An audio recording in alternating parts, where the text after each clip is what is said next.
有咩意義咧？啱完啊。全冇意義喎，大佬。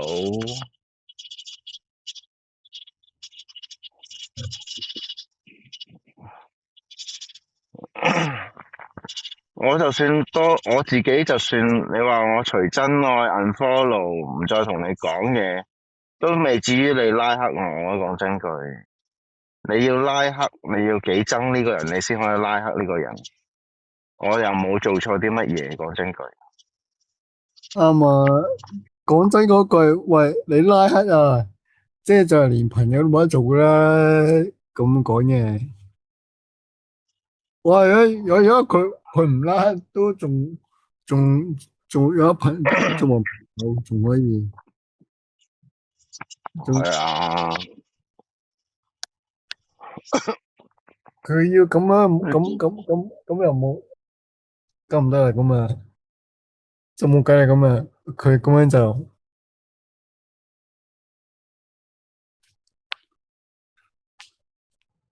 所以我都唔明白佢嘅心態。你拉得我幾多個號嘅？真心講句，啱啊。你冇意義嘅。其實我都覺得你唔需要咁做咯。唉，大佬，你咁樣做，以你個性格咁，你唔會得罪我一個咯，你得罪好多人咯。講真句，啱啊。大佬，你而家都係咁樣，大佬，我話 Jackie 咁樣，OK，我唔出聲啦，係咪先？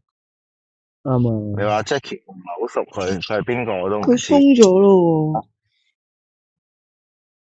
邊個啊？喎，Barbie 啊。阿加比，佢上咗午未啊？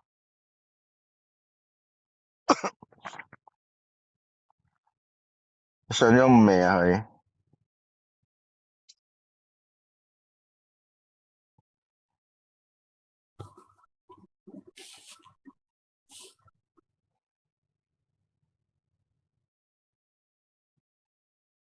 加比入咗嚟未啊？佢見唔到入咗嚟嘅。唔見佢喎。